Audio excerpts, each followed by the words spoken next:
wabarakatuh. Alhamdulillahi rabbil alamin, hamdan katsiran tayyiban mubarakan fih kama yuhibbu rabbuna wa yardah. Asyhadu an la ilaha illallah wahdahu la syarika lah iqraran bihi wa tauhida, wa asyhadu anna Muhammadan abduhu wa rasuluh sallallahu alaihi wa ala alihi wa sahbihi wa sallama tasliman katsira, amma ba'd. Kaum muslimin dan muslimat jemaah maghrib rahimakumullahu jami'an, pada malam hari ini kembali kita melanjutkan pelajaran kita dalam menyelesaikan kurikulum pada bidang tauhid, dan sekarang kita sudah di buku yang ke-7 yang merupakan buku yang terakhir pembahasan kita berkaitan dengan tauhid, dan sekarang kita masuk di masalah yang ke-75 dari masail jahiliyah. Baik, itu membaca kitab Masalah Jahiliyah atau Masail Al-Jahiliyah, dan sekarang kita masuk di masalah yang ke-75 dari masalah jahiliyah. Maksudnya tujuan kita mempelajari dari masalah jahiliyah adalah supaya kita hindari, ya, supaya kita tinggalkan. Karena kalau kita tidak tahu masalah jahiliyah, boleh jadi kita melakukannya, ya, boleh jadi kita terjatuh padanya karena kita tidak tahu. Baik, jadi masalah yang ke-75 kata beliau, da'watuhum iyahum ilal kufri ma'al ilm. Ya, mereka berdakwah atau mengajak kepada kekafiran, mengajak kepada kekafiran ma'al ilmi, dengan mengetahui bahwa itu adalah kekafiran. Ya, jadi perkara jahiliyah, ya, mereka mengajak kepada kesesatan atau kepada kekafiran dalam keadaan dia tahu bahwa itu merupakan sesuatu yang sesat, ya, sesuatu yang membawa kepada kekafiran. Di pembahasan sebelumnya kita sudah bahas, yaitu orang yang mengajak kepada kesesatan dan dia tidak mengetahui bahwa itu sesat. Ini termasuk perkara jahiliyah. Dan juga termasuk perkara jahiliyah adalah mengajak kepada kesesatan, di antaranya kekafiran, sedangkan dia tahu bahwa itu merupakan kekafiran. Contoh misalnya, di masa Nabi Nuh alaihi salam,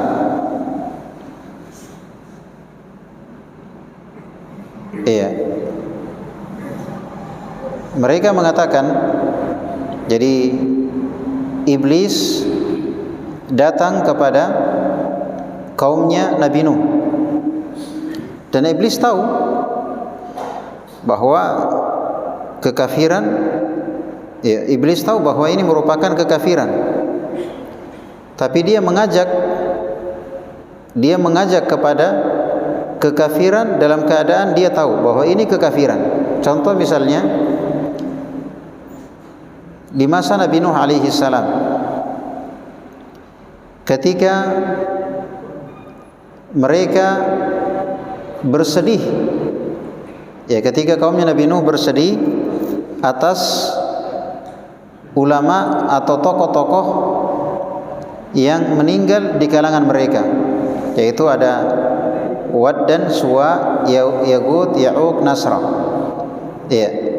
Maka caranya iblis datang, ya, dengan, ya, memerintahkan mereka untuk membuatkan gambarnya.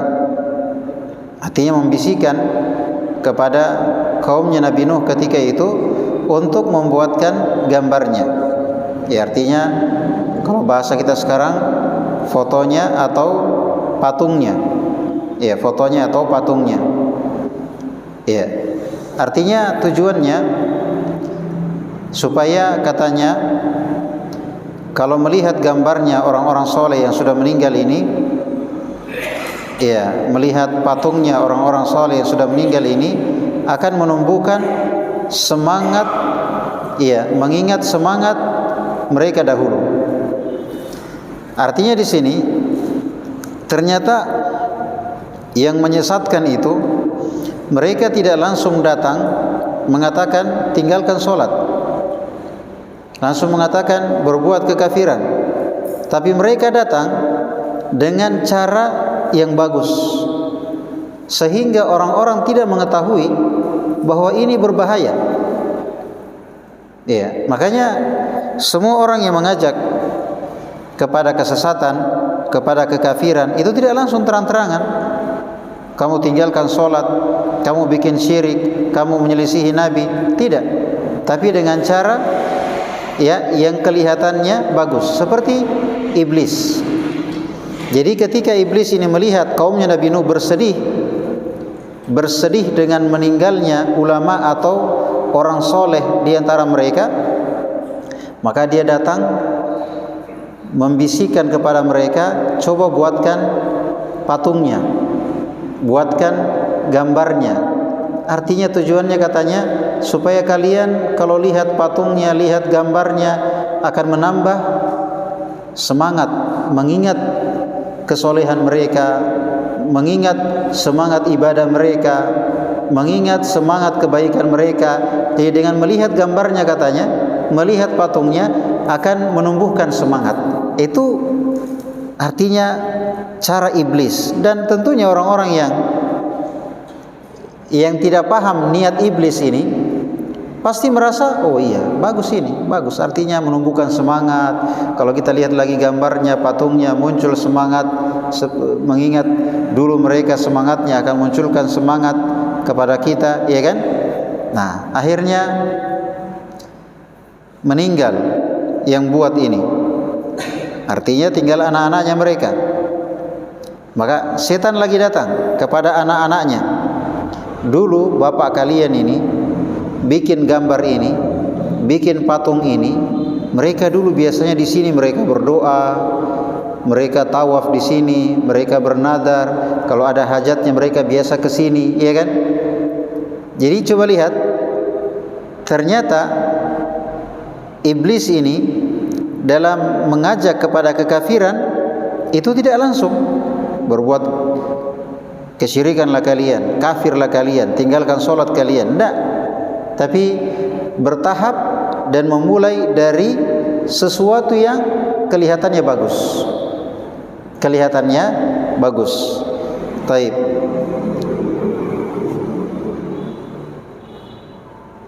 Ya, demikian pula sekarang di kalangan umat Islam, ya, ada yang memakai cara seperti ini. Misalnya dia mengajak kepada kesesatan, ya, mereka tidak terang-terangan langsung mengatakan, ya, hendaknya kalian sholat dengan menyelisihi Nabi, ya, hendaknya kalian ya, meninggalkan tauhid, berbuat syiriklah kalian. Tidak. Ya, tapi dia datang dengan cara yang kelihatannya bagus. Ya, dengan cara yang kelihatannya bagus. Nah, setelah mereka berhasil, sebagaimana iblis, dia berhasil mempengaruhi kaumnya Nabi Nuh untuk membuat gambar, untuk membuat patungnya orang-orang soleh yang meninggal ketika itu. Maka disitulah iblis masuk ke tahapan berikutnya. Ya, sebagaimana, ya, orang-orang yang mengajak kepada kesesatan, ya, mereka punya tahapan. Mungkin mereka lewat dari misalnya dari bacaan yang bagus, ya, mengajarkan Al-Quran, bacaan Al-Quran, ya kan? Tapi nanti di balik Ketika orang sudah mulai belajar Quran, bacaan Al-Quran, maka dia mulai menjelaskan tafsir Al-Quran sedikit demi sedikit dengan tafsir yang menyelisihi pemahaman as-salaf. Atau mungkin dia masuk lewat misalnya khilafah, mendirikan khilafah Islamiyah, menegakkan syiar Islam, menjelek-jelekan penguasa dengan alasan katanya kita menerapkan hukum Islam, gitu ya. Jadi awalnya ya dia membuat masyarakat marah dengan pemerintah yang ada, disebutkan kejelekan-kejelekannya, disebutkan kerusakan-kerusakannya, akhirnya muncul kemarahan. Nah, mulai dibacakan ayat-ayat, hadits-hadits yang menjelaskan tentang wajibnya berhukum dengan hukum Allah Subhanahu wa taala. Ya, ketika sudah masuk, ya akhirnya mengarah kepada apa? Demonstrasi, ya kan? Menjadikan ceramah-ceramah atau khutbah Jumat untuk mencela pemerintah, ya kan? Jadi awalnya dia masuk dari jalan yang bagus, kelihatannya tidak ada masalah. Namun ketika mereka sudah berhasil, maka mereka mulai menyusupkan target mereka. Sebagaimana iblis, dia tidak langsung menjerumuskan kepada kesyirikan, bahkan nanti generasi ke generasi meninggal yang membuat, kemudian anaknya, nanti setelah itu baru berhasil. Ini termasuk masalah jahiliyah, yaitu mengajak kepada kesesatan atau mengajak kepada kekafiran, mengajak kepada kesalahan dalam keadaan dia tahu itu salah. Ya, dalam keadaan dia tahu itu salah, lantas tetap dia mengajak kepadanya, ini termasuk perkara jahiliyah yang hendaknya dia tinggalkan. Ya, tapi yang banyak itu dia mengajak kepada kesalahan dalam keadaan dia tidak tahu. Ya, kepada kelompok-kelompok, kepada golongan-golongan tertentu, menyelisih pemahaman as-salaf dalam keadaan dia tidak tahu bahwa itu salah. Maka ini juga termasuk perkara jahiliyah. Ya, ini semuanya termasuk perkara jahiliyah. Berarti dalam Islam bagaimana? Dalam Islam itu kalau kita berdakwah, yang pertama kita harus tahu dulu ini benar atau tidak. Ya, kita harus pastikan dulu ini benar atau tidak. Dan untuk mengetahui ini benar atau tidak, ya kan? Kita menggunakan apa? Apakah menggunakan perasaan, atau menggunakan apa kata orang, atau menggunakan kebiasaan? Tidak. Tapi untuk mengetahui ini benar atau salah, ini boleh apa tidak, dengan Al-Quran dan hadits. Coba kita lihat ayat Al-Quran, apakah Al-Quran memerintahkannya? Coba kita lihat hadits-hadits, apakah hadits memerintahkannya? Iya kan?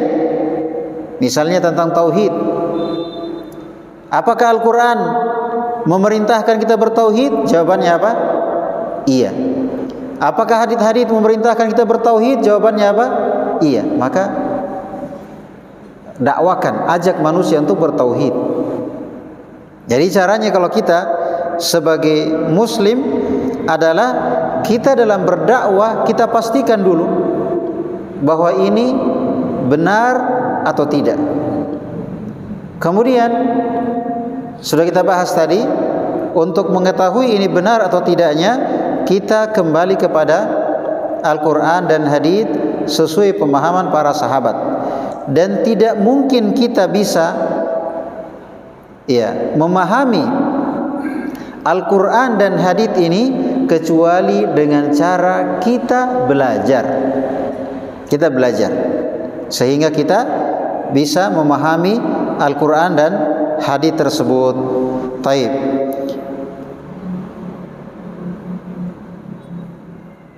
Dari sini menjelaskan kepada kita, berarti sebagai seorang muslim itu wajib dia belajar. Ya, sebagai seorang muslim dia wajib belajar supaya nanti ketika dia mengajak kepada agama, mungkin dia ajak istrinya atau dia ajak anaknya atau dia ajak orang tuanya, dia ajak tetangganya, dia ajak keluarganya, dia ajak temannya, ya kan? Supaya nanti ketika dia mengajak itu betul-betul dia mengajak kepada kebaikan. Maksudnya dia mengajak kepada tuntunan yang sesuai dengan apa yang diajarkan Nabi kita sallallahu alaihi wasallam. Iya. Maka dari sini menjelaskan kepada kita tidak boleh kita berdakwah sebelum kita belajar. Sekarang kita mau sampaikan tentang tauhid, ya kita belajar dulu tauhid itu apa, lawannya apa keutamaannya, apa bahaya syirik, kenapa mesti dia paling pertama, kenapa mesti mengingatkan akan kesyirikan. Belajar dulu supaya nanti ketika kita menjelaskan kepada manusia itu penjelasan yang gamblang, yang jelas, yang masuk akal, ya. Taib.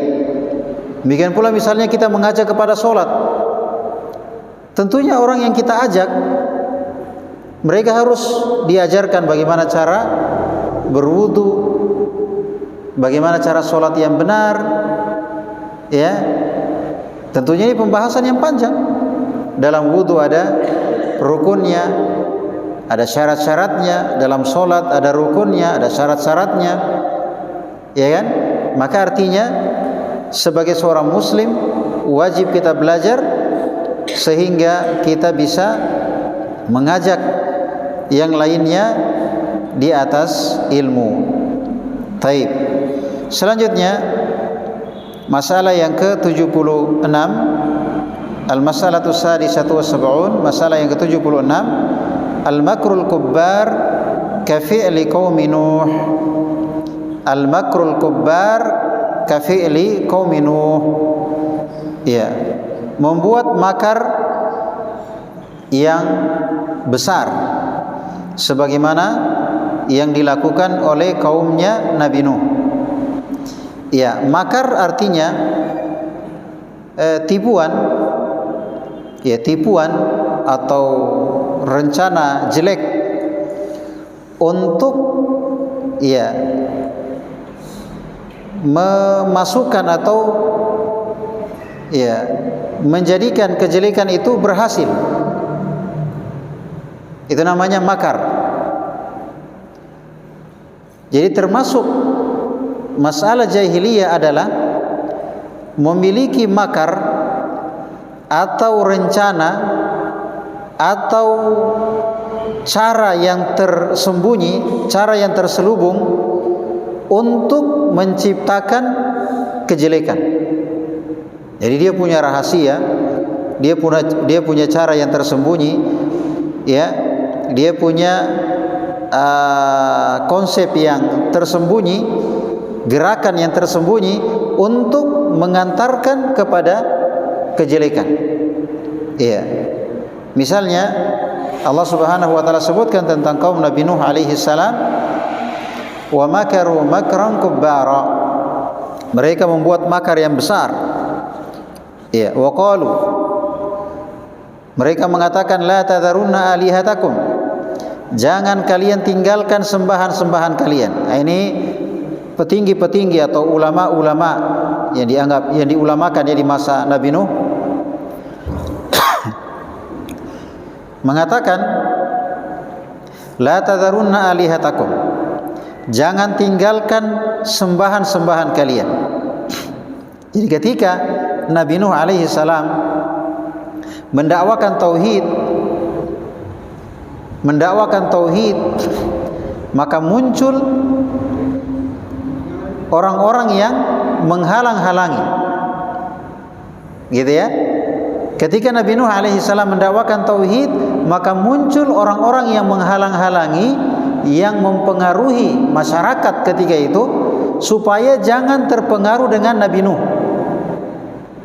Bayangkan ya, supaya jangan terpengaruh dengan Nabi Nuh. Akhirnya mereka mengatakan, la tadharunna alihatakum, jangan kalian tinggalkan sembahan-sembahan kalian. Maksudnya lanjutkan. Jangan tinggalkan kuburan, jangan tinggalkan patanna parasangan, jangan tinggalkan pepohonan, jangan tinggalkan penghuni laut, penghuni gunung. Lanjutkan.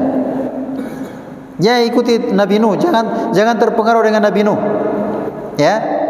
Wala tadharunna wadda wala suwa'a wala yaghutha wa ya'uqa wa nasra. Jangan kalian tinggalkan Wad, Suwa, Yaghut, Ya'uq, Nasr.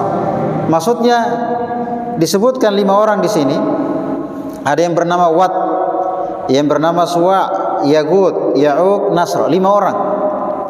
Jadi 5 orang ini merupakan dulu 5 orang ini orang soleh di masa Nabi Nuh. Nah, ketika meninggal 5 orang ini, maka setan datang untuk membisikkan kepada mereka supaya 5 orang ini dibuatkan gambarnya, patungnya dipasang. Ya. Tadi ya niatnya, alasannya supaya kalian katanya semangat kalau lihat gambarnya, lihat patungnya, semangat. Dulu mereka orang soleh, kalau lihat mereka langsung ingat sholat, ingat puasa, pokoknya ingat kesolehan mereka. Ya. Nah, ternyata pada akhirnya sudah kita bahas tadi, meninggal yang membuat ini, tinggal anak-anak mereka, setan datang lagi. Dulu bapak kalian itu kalau rezekinya sempit ke sini, kalau jodohnya belum datang ke sini, kalau anaknya sakit ke sini. Pada akhirnya anak-anaknya itu mereka menjadikan kuburan ini atau patung ini sebagai tempat menyembah selain Allah Subhanahu wa taala.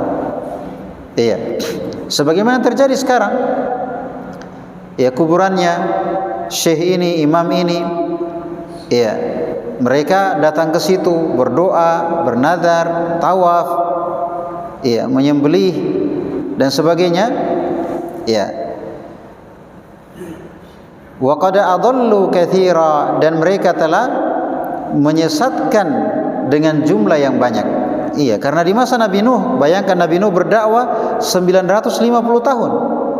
Tapi yang ikut hanya yang naik di atas kapal 950 tahun. Tapi yang ikut cuma sedikit. Karena kenapa? Karena adanya orang-orang yang menghalang-halangi. Ketika Nabi Nuh berdakwah, ada yang menghalangi masyarakat. Kalian jangan terpengaruh dengan Nabi Nuh itu. Ya, jangan kalian tinggalkan Wad, Suwa, Yaghut, Ya'uq, Nasr. Sama sekarang, kalau misalnya ada yang mengajak kepada tauhid, yang memperingatkan dari bahaya syirik, supaya mereka meninggalkan kesyirikan, baik itu ya percaya tentang hari baik, percaya tentang nasib untung, nasib sial, tanda-tanda tertentu sebagai tanda sial atau untung. Ya, demikian pula misalnya ya masih datang ke tempat-tempat yang dikeramatkan, ketika ada yang berdakwah mengingatkan akan bahaya perbuatan tersebut, akan ada pasti orang-orang yang menghalang-halangi. Jangko, bahaya itu, janggo itu, jangko dengar-dengar. Mau berkuasa di sini itu. Mau berkuasa di sini. Jadi kalau terpengaruh nak kuasai moko. Ya kan? Langsung masyarakat, iya tong tahu di mulai banyak pengikutnya. Bahaya tong ini, ya kan? Padahal yang diajak apa? Jangan berbuat syirik.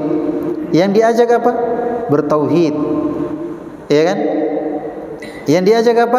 Belajar agama, belajar Quran, belajar hadis. Artinya kalau kita mau jujur ya, salahnya yang mana? Salahnya yang mana? Yang mana salah? Apa salah kalau kita mengajak kepada tauhid, kita melarang dari syirik, kita ajarkan Quran, hadis, pemahaman sahabat, apa salah? Tapi akan ada orang-orang yang mereka punya rencana yang jelek yang akan mempengaruhi manusia.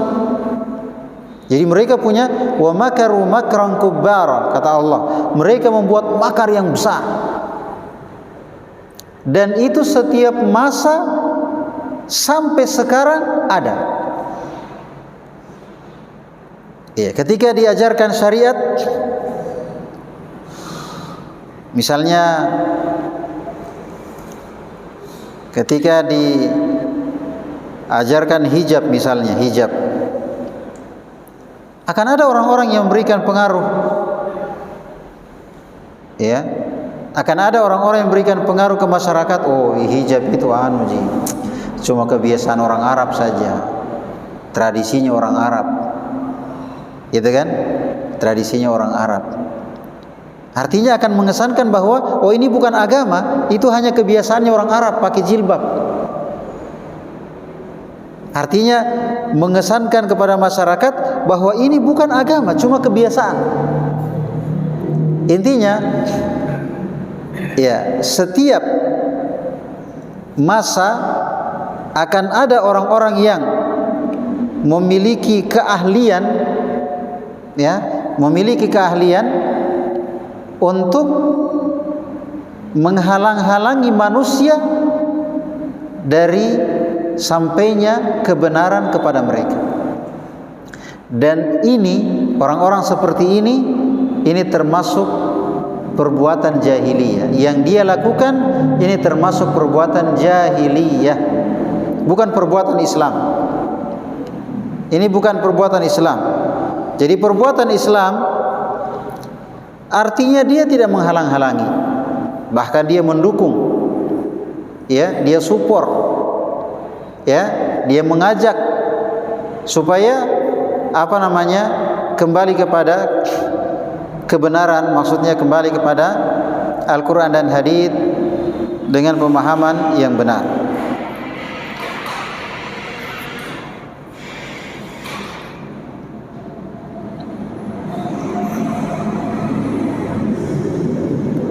Dan ini sebagaimana kita katakan tadi, ada di setiap masa. Semenjak Nabi Nuh alaihi salam, Rasul yang pertama, sampai Nabi kita Muhammad sallallahu alaihi wasallam, sampai saat ini akan ada orang-orang yang memiliki rencana jahat, yaitu punya makar, punya tipuan, ya, punya tipuan yang menghalang-halangi manusia dari kebenaran. Sebagaimana Allah Jalla wa Ala berfirman, wa kadzalika ja'alna likulli nabiyyin aduwan syayatinal insi wal jin yuhi ba'dhum ila ba'din zukhrufal qawli ghurura walau syaa rabbuka ma fa'aluhu fadharhum wama yaftarun.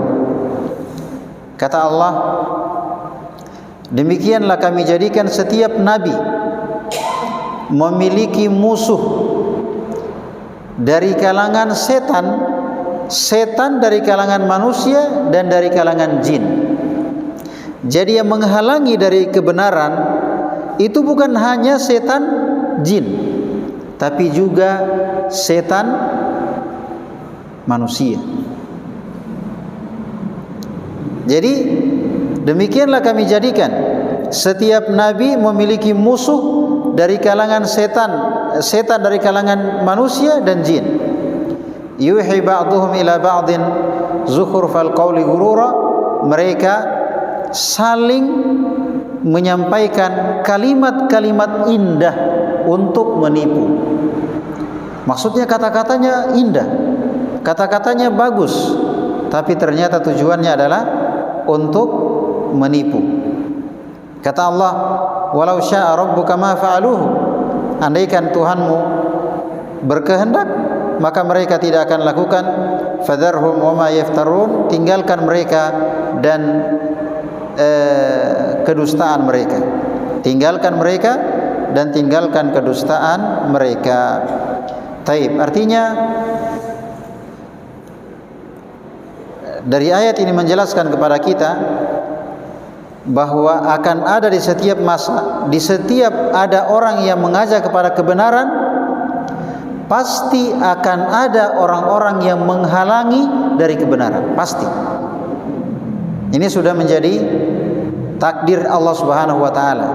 Di setiap ada yang mengajak kepada kebenaran, maka pasti ada yang menghalang-halangi dari kebenaran.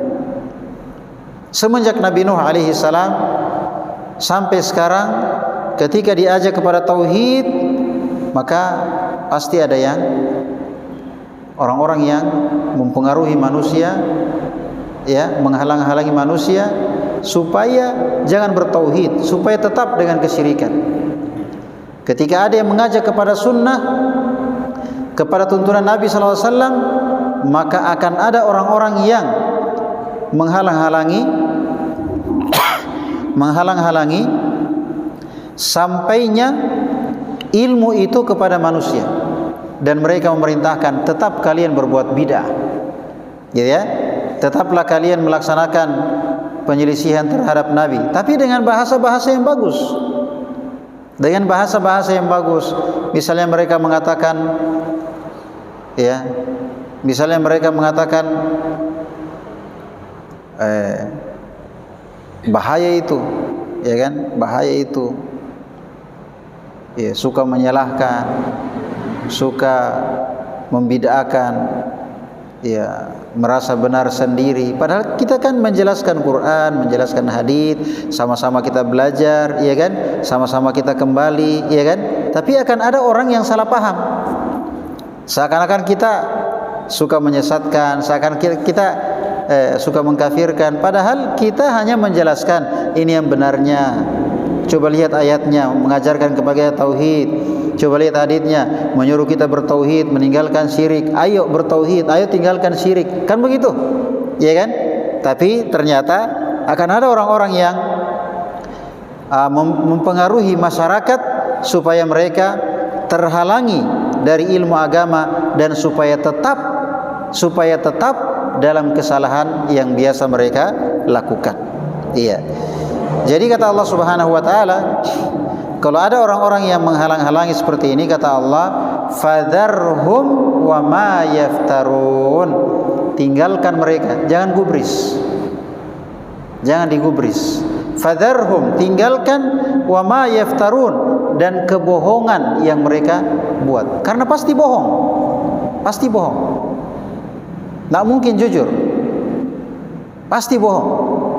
Al-Quran, hadis, pemahaman sahabat, perintah kepada tauhid, tiba-tiba menghalangi.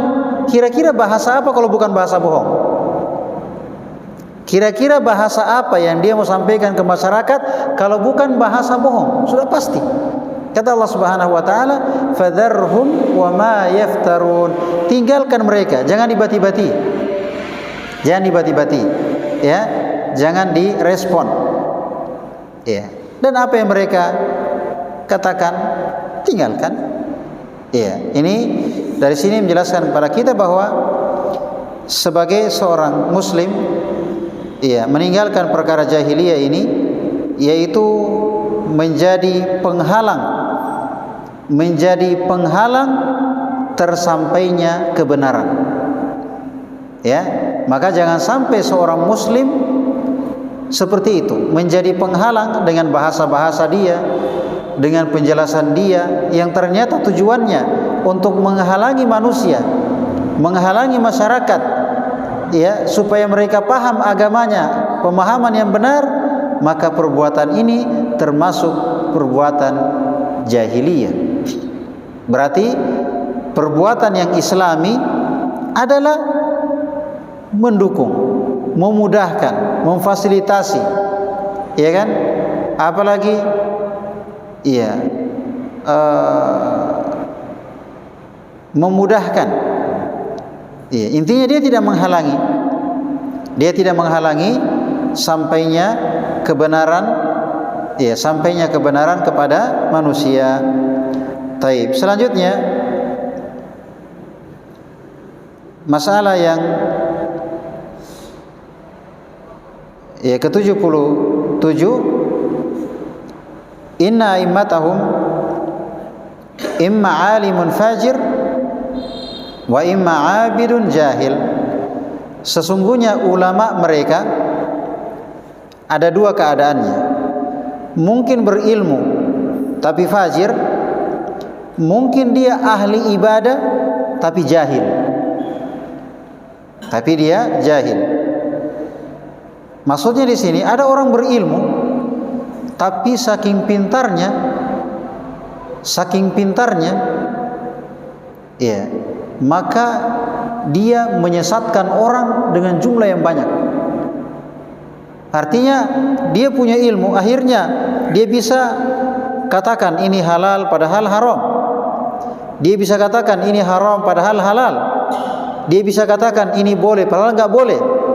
Dia bisa katakan ini tidak boleh padahal boleh. Karena dia punya ilmu. Akhirnya dia jelaskan kepada masyarakat dengan keahlian dia. Akhirnya dia memutarbalikan kenyataan. Artinya yang terjadi, misalnya tauhid, karena dia punya ilmu, maka dia akan jadikan di tengah masyarakat terlihat sebagai syirik. Justru syirik ini dengan kepintarannya maka terlihat di masyarakat inilah ilmu atau tauhid. Iya. Makanya sekarang keadaan terbalik. Tauhid dibilang syirik, syirik dibilang tauhid, mengikuti Nabi dibilang sesat, menyelisihi Nabi dibilang cocok, ya, belajar agama dibilang bahaya, tidak belajar itu yang bagus, ya, dan seterusnya. Artinya keadaan terbalik karena ada. Kalau sekarang dinamakan ustadz juga, ustadz orang yang kadang hafal Quran, kadang alumni luar negeri, ya kan? Tapi ternyata dia membenarkan yang namanya kesyirikan, ya kan? Dia menyalahkan yang namanya tauhid, iya. Dia membenarkan yang namanya bid'ah, menyelisihi Nabi, dan dia menyalahkan untuk kembali kepada tuntunan Nabi dengan kepintaran dia. Dan orang yang seperti ini tentunya sangat berbahaya karena dia memiliki ilmu. Kenapa orang-orang Yahudi itu dimurkai oleh Allah Subhanahu wa taala? Karena mereka memiliki ilmu namun mereka tidak melaksanakan ilmunya tersebut. Bahkan saking pintarnya itu kitabnya naganti. Saking pintarnya. Jadi itu kitab yang asli itu mereka ganti. Jadi mereka hapus diganti yang ini, hapus diganti yang ini. Sampai disebutkan dalam Al-Qur'an, yaktubunal kitaba bi aidihim. Mereka tulis kitab. Jadi kitab Taurat itu mereka ganti, mereka tulis, mereka karang sendiri. Kemudian mereka bilang, "Tsumma yaktubunal kitaba bi aidihim, tsumma yaquluna hadza min indillah." Kemudian mereka bilang, firman Tuhan. Jadi mereka bikin sendiri, ya. Kemudian mereka bilang firman Tuhan, perkataan Tuhan katanya. Ya. Makanya yang datang itu pasti orang bodoh. Yang datang orang bodoh. Karena kenapa? Sudah tahu ini pembohong, ya. Dia bikin sendiri, ya kan? Baru dia bilang, ya, Tuhan berfirman. Padahal karangan sendiri. Iya. Tapi coba lihat Al-Quran. Al-Quran manapun tidak ada perubahan. Tapi coba lihat kitab yang lain, Injil, Taurat, Zabur, nggak ada yang asli. Iya kan? Maka mereka saking pintarnya mereka rubah kitabnya. Iya. Artinya kalau ada orang yang menyesatkan dan dia tidak berilmu, itu gampang ditahu ini dia salah. Tapi kalau orang pintar, dia hafal Quran, dia tahu bahasa Arab, dia tahu tafsir, orang pintar, ya, dia menyesatkan, ini akan banyak korbannya. Akan banyak korbannya. Iya. Oleh karenanya termasuk dari perkara jahiliyah adalah orang-orang jahiliyah terdahulu yang mereka ikuti dua saja. Orang pintar pas salah-salah, atau orang yang sotta. Paham maksudnya? Ada orang pintar tapi saking pintarnya, ya, masalah boleh tidak, haram halal, sesat benar, itu dia yang atur. Dia tidak tertuju kepada ayat, kepada hadis, saking pintarnya, karena dia kuasai bahasa Arab, dia kuasai tafsir, dia punya titel, dia punya dan seterusnya. Iya. Atau yang kedua yang sotta. Yang sotta artinya iya, ceramah toh malah tidak pernah belajar. Al-Fatihahnya hancur, bacaannya hancur, tapi bicara agamanya luar biasa. Ada tuh yang begini. Jadi entah yang pintar tapi pas salah-salah, atau orang yang tidak punya ilmu tapi merasa pintar. Maka berarti sebagai seorang muslim adalah ya dia pintar tapi dia mengajak kepada ilmu tersebut. Bukan dia menjadikan ilmu ini sebagai alat untuk ya membodohi atau menipu ya masyarakat atau manusia. Ya, jangan juga dia semangat beramal tapi dia tidak belajar. Jangan juga dia semangat belajar tapi dia tidak beramal. Jangan juga dia semangat beramal tapi dia tidak belajar. Tapi dia belajar dan dia beramal. Gitu ya. Tapi dia belajar dan dia beramal. Karena ternyata orang-orang terdahulu dari kalangan ahli kitab dan diikuti oleh orang-orang jahiliyah, ternyata cuma dua keadaan. Ya, tokoh yang mereka ikuti cuma dua keadaan. Ada orang pintar tapi pintar pas salah-salah. Ya, pintar pas tolo-tolo. Iya. Ada orang tidak tahu ilmu tapi kelihatan pintar. Pas cerita. Iya, cerita bebas, ngarang bebas. Ya kan? Masyarakat manggu-manggu. Padahal cerita bebas ini. Iya. Maksudnya Pak Bale-Bale ngarang bebas, cerita ini cerita, padahal tidak ada dasar kebenarannya.